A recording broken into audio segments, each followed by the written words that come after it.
Call Halal, Yahweh Bashim Yahweh Shai, Bahashim Quadash, double honors to the elder apostles and elder bishops of GMS, including the elders that came before them that taught us his truth. Shalom and salutations, all the brothers out pushing the word in truth and in sincerity.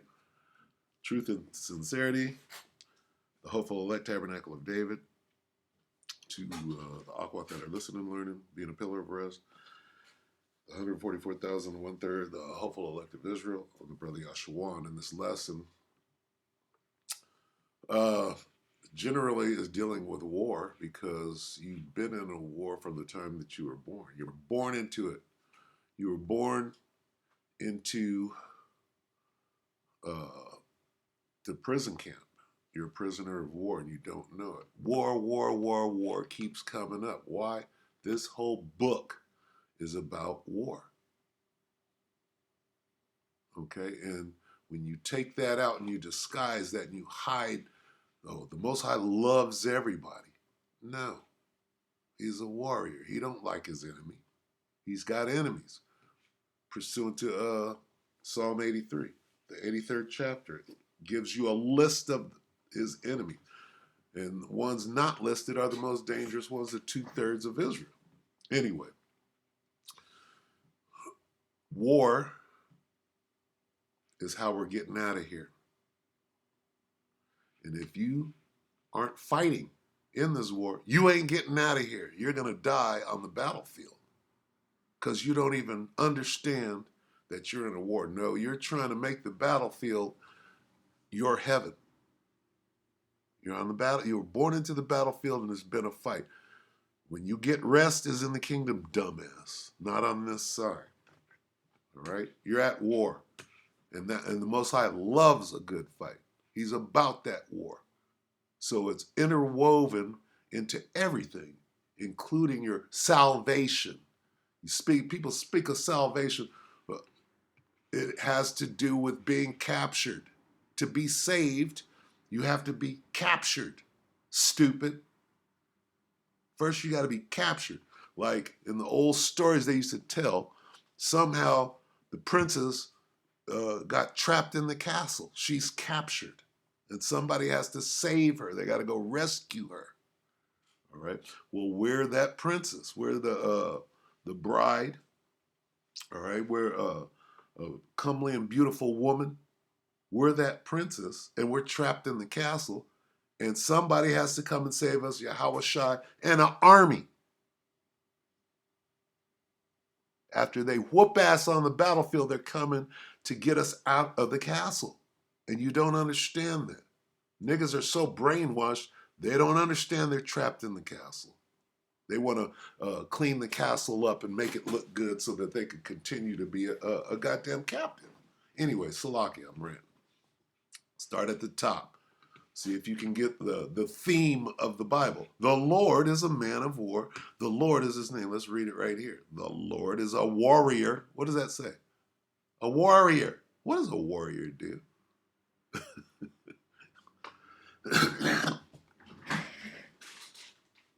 What does a warrior do? Right? What does a father do? Well, a father raises his children and he sets up the house and he does the things that are, well, what does a warrior do? He deals with war. How hard is that to understand? So all the bullshit that you've been taught about the Most High God, right? Oh, he deals with both sides, and one of those sides, the both sides deal with war. How you can't have a war without two sides, right? Good and evil. So let's read it right here. The Lord is a warrior. Yahweh is his name. Okay, get it? Now let's go here. Let's see if we can establish some groundwork here. Now that you know that the Most High is all about war, and he's the supreme warrior, not the ultimate warrior. Now we go. 2 Timothy 2 and 4. Ever seen that word before? No man that warreth entangleth. Niggas didn't know what the word entanglement was until they heard it from Jada Pinkett Smith. Right? Affairs, oh, Jada Pinkett Smith. No man that warreth entangle himself with the affairs of this life, that he may please him who hath chosen him to be a what? See, the supreme warrior, Yahweh, through his son Yahushua, chose you to be a soldier, and you don't want to fight. You have forborne to fight. You remain in your hold, right?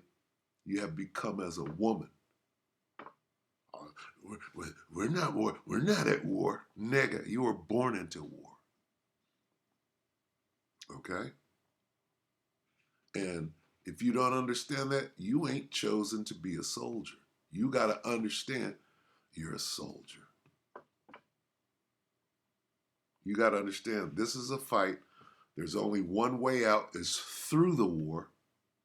It's through the war that you get delivered. But some niggas don't want war, meaning you don't want to be rescued. Okay?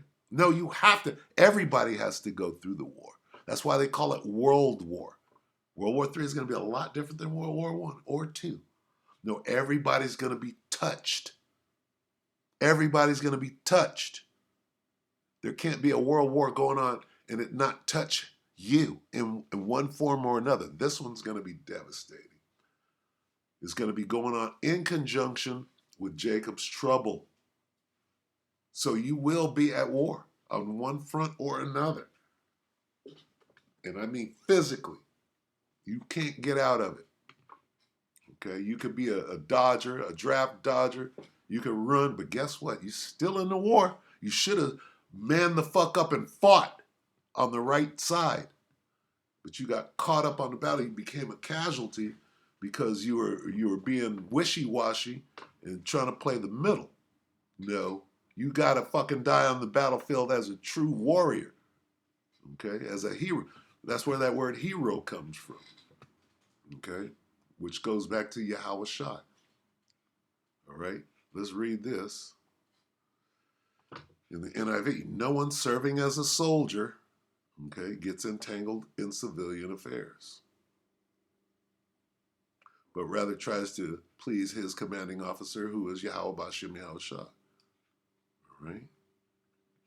Soldiers don't get tied up in the affairs of civilian life, for then they cannot please the officer who enlisted them. Okay? Entangles.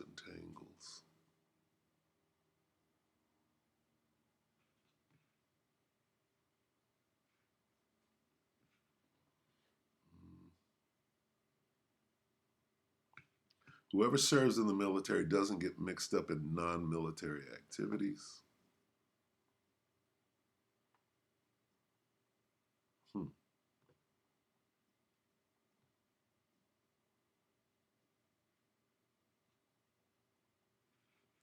So that's pretty self-explanatory, all right? See this word that keeps coming up? Everyone who serves as a soldier, no soldier on duty, okay? Soldier meaning solitary, right? A fighting man. What am I looking for?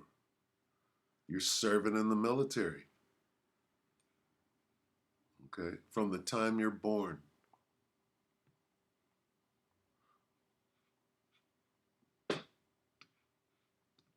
Right here. Look at this. Are you a soldier for Yahweh Bashem Yahushua? Because if you're not in the truth. Okay? What about the 300? Remember the 300? And what's that guy's name who led him? His name, Leonidas. They were born into that shit. That's all they knew. Okay, so who do you think the 300 represent?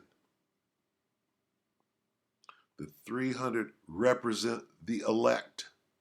And they were all warriors. The women raised their children as warriors. On the bed, that was just like the Levites.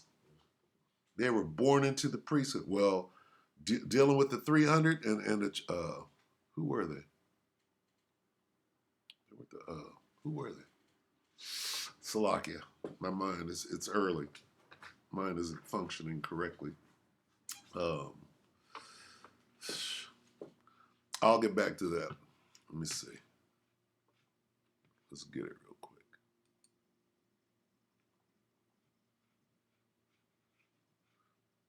Let's see. Donald Trump is the first. Salakia.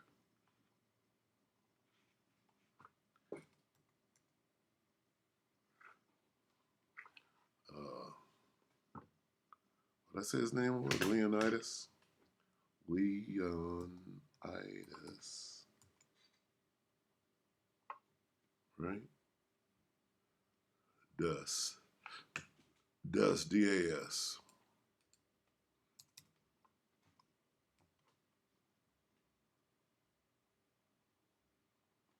Let's go here. Sparta. This is Sparta. The Spartans. I almost said the Trojans. I'm like, let me go back and get that. Okay, so anyway, what was Sparta about? Okay, what was it about? Army, war. Okay, your nation was only as good as your military. All right, so who's got the ultimate military? The Most High does. He created everything. He ain't gonna have the best of everything. So, where are we? Are you a soldier of the Most High? A what of the Most? A soldier. Everybody, you know, they say things like this. Oh, I'm a soldier, and don't have the heart to put on a pistol belt. Anyway, people don't understand. You're at war. You've been at war. What? I did this the other day. Look at this. Russian warships heading. The only how we get out of here is through this war. So if you're not gonna participate, then you're gonna just be a casualty of war. You're still in the war, even if you run. Okay, the Cuban Missile Crisis 3.0, heading to Caribbean. No, not Caribbean. They're headed to Cuba. Why are they mincing words right here to the Caribbean? They're heading to Cuba. They're allies. Manasseh. Shame on you, Manasseh. But the Most High is using right now. Look at that. Went over that yesterday. Everything is what? Everything is war. Look. Nuclear. This is how the world as we know it ends. So why are you running away from the war? Okay?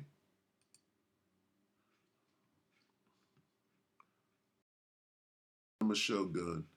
He critiques movies and, you know, he's witty. Has nothing to do with the truth. Just a Edomite who might be a Jake because he got a little flavor on him. But he's just a regular dude. And the point that I'm making in this lesson is this. This war has been going on. And people are acting like it's not. That's what's going to get you killed on the battlefield. Acting like you're not in the middle of a fucking war. Okay? You got to understand what a casualty of war is. Where'd that go? Leonidas. Let's get this real quick. Casualty of war.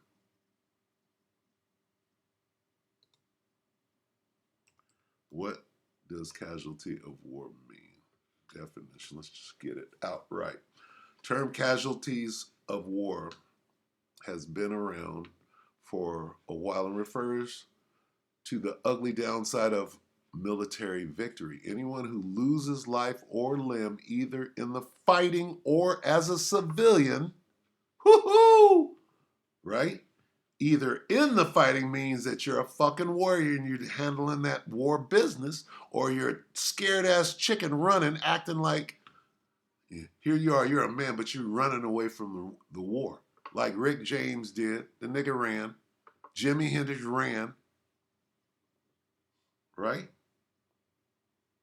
That's where the casualty of war comes. Anyone who loses their life fighting or not fighting is called a casualty of war. Okay, let's go back to Shogun. Shogun is just a regular dude, but guess what? He's on the battlefield, and he's at least aware of it. Everybody's aware. Here's the point: everybody sees what the fuck is going on, but it's not reality for you. Oh, that's not my reality. That goes on overseas. This guy's gonna speak for 15 minutes. I can't play the whole thing, but when you watch the whole thing, you understand these people know what the hell is going on and what's coming. All right. Now, the way to deal with what's coming is not to stick your head in the sand and act like it's not coming. Anyway, take it away. The similar Shogun 11 hours ago, breaking Russian warship and nuclear submarine 100 miles off the coast of Florida. Talk about Cuba. Nobody's saying Cuba. Take it away. I don't talk about it every day or as much as I used to because I don't want to bore people. I don't want to be all doom and gloom. I don't want to be that guy that's always like, hey, World War III is coming. World War III is coming. But folks, World War III is coming. Stop right there. I'm that guy. World War III is coming. World War III is coming. You can only talk about war, Ock. Well, here's what I knew. I knew when that was said to me, you can only talk about war, Ock, some 6, maybe 8 years ago. I'm like this. This whole thing ends in war, right? It all goes through the war. So eventually, this war thing that I'm forbidden to talk about is going to be all that everybody's talking about, whether they want to or not, because you're going to be living it. Eventually, World War III is going to be unescapable. You understand? I knew that. I'm like, well, if it culminates in World War III, let's start speaking on it now. And then this crescendo will all add up. Oh, you started this how many years ago? But it's simple. All right. And if the Most High put the spirit, um, dare I say, the spirit of a warrior on you, right?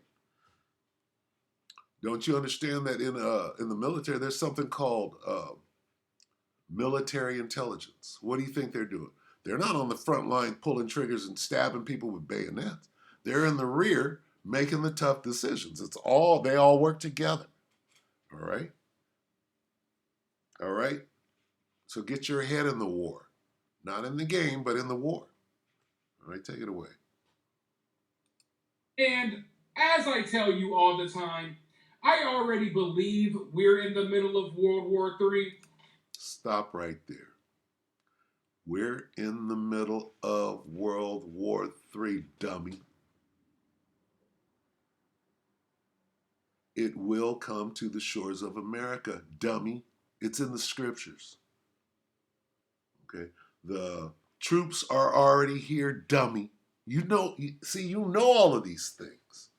You know that these Venezuelan so-called gangs and bums and all, you know that they're soldiers. Right? You know all of the variable, but you don't want to make it real. You don't want to realize it. Everyone talks about the war between Russia and Ukraine, but let's just be real. We're at war with Russia. At this point, Can we even say that this is a war between Ukraine and Russia when in reality we're the one funding this war? All of the resources that Ukraine is using to defend themselves and to fight Russia, it's all coming from America. We're sending them hundreds of billions of dollars, military equipment out the wazoo. And this past week, things have taken a new turn. Things have gotten increasingly, dramatically worse. For the first time, there's been a change in rhetoric. There's been a change in the way that Putin has been talking. They've straight up labeled America an enemy, like formally. And don't get me wrong, obviously we're at odds with each other, but there's a difference between when both sides are at odds with each other without acknowledging it, and when both sides are at odds with each other and they're openly on the world stage calling each other enemies. But Biden recently revealed that they gave Ukraine the authorization to use these weapons that we're sending them. We gave them the authorization to use them against Russia on Russian soil. You see, I understand it's complicated. A lot of people might not get this because we've been providing Ukraine, like I said, with all of these weapons. But we don't sleep on that. This is an escalation. Okay. This is an escalation. See, you have to know where this thing is going. It's going through to the end. Okay, what does this say? There's only one word missing. You got Ukraine, you got US, you got Russia, you got weapons, but the only thing missing here is nuclear. Because it's the nukes that are going to bring an end to everything, right, that this kingdom was. Which is why I call that the end of Esau's world. Now, getting to that end, right? In order to get to the end of Esau's world, you must go through a war. That's the point. The war has started. You're running from it instead of running to it. Okay? You got to run to it like a good soldier of Yahweh B'Shem Yahweh Shai. And if you fall on the battlefield, you win. If the Most High preserves your life, you win. That's what it was talking about. Right here. See? You go back to whoa. Okay?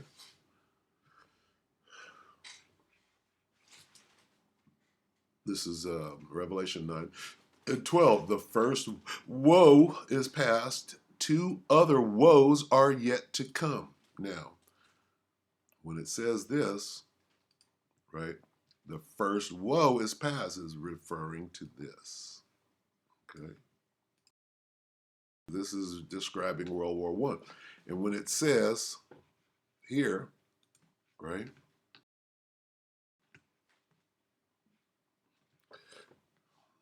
it says, and out of the smoke, locusts came down on the earth and were given power like that of scorpions on the earth. They were told not to harm the grass of the earth or any plant or tree, but only those that did not have the seal of the Most High on their foreheads. They were not allowed to kill them, but only to torture them for 5 months. Now, what is this talking about? Okay? The angels, right, knew who had the seal in their forehead and preserved them. Okay? So if you're on that battlefield, right, which is what this is about, this is describing the battlefield of World War I. Okay? If you're out there on that battlefield, the Most High done got you, you got drafted or whatever, which the men of the Lord ain't going to that. But this is what happened in World War I. The angels guided the elect, right, through that thing. You see? Because the angels, right, will put you in harm's way. Well, here comes a bullet, right? And the angel will have your buddy call out to you. Hey, bro, come this way. You pop your head, pop, pop, you get shot. The bullet was already coming. The angel had the dude call. Man, the angels are conducting. The angels are doing the work of the Most High. They go down to work on, heads of state, presidents, uh, uh, buck privates, right? But here's the key: you got to have that seal, right? And then, right, if you do perish, then you'll be first on the chariot, right? Which is another thing. But here we have the first woe, we have the second woe. Two other woes are yet to come, right? You get to the second woe. See, the second woe has passed. Second woe has passed. The third woe is coming soon. This is Revelation 11 and 14, that famous one, telling you that World War III will happen. All right? And niggas don't want to fight. Don't want to acknowledge that you're on the battlefield. Well, you ain't gonna make it, right? You got to get your head out of this world. Any man that entangleth himself, okay?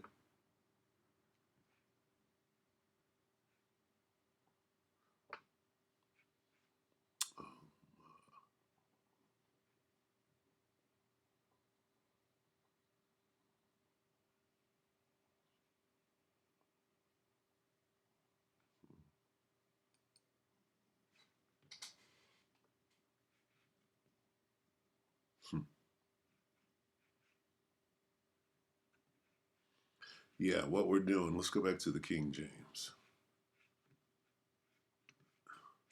See, because here,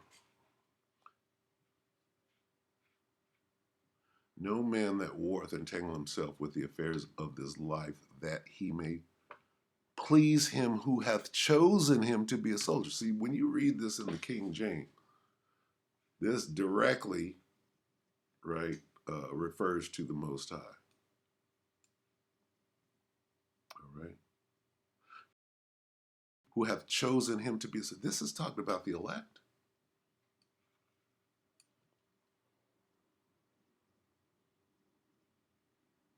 And this is what you want to be. The elect, right, are good soldiers for Yahweh Shem Yahushua. Let's go to 3 real quick. Thou therefore endure hardness as a what? Good soldier of Yahweh Shai HaMashiach.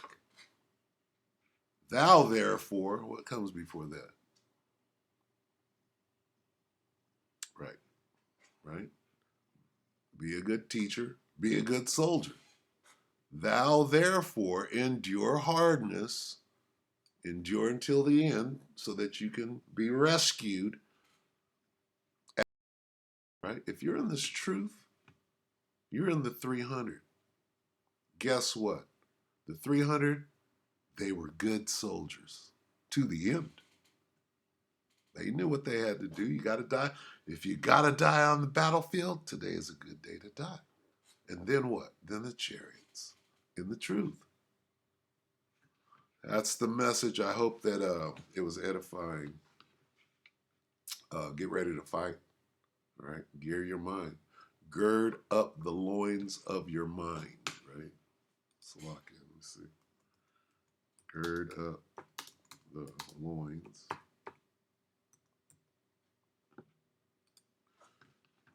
I'll leave you with this. 1 Peter 1 and 3. It just popped in my head.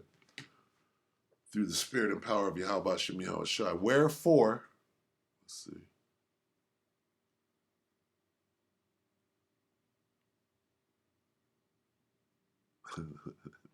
Anyway, I'll just read this. Wherefore, gird up the loins of your mind, be sober, and hope to the end for the grace that is to be brought unto you at the revelation of Yahweh Shai HaMashiach. What does it mean to gird up the loins of your mind?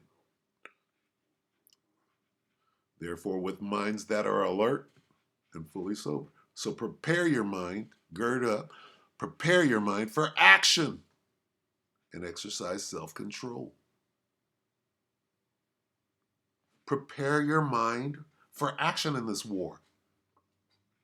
Okay?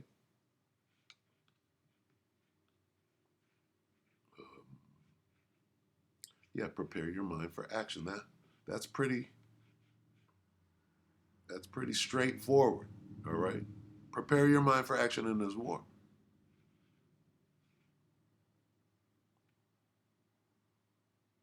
As a good soldier. All right, so with that, we hope the elect ratify you, brothers and sisters. Shalom.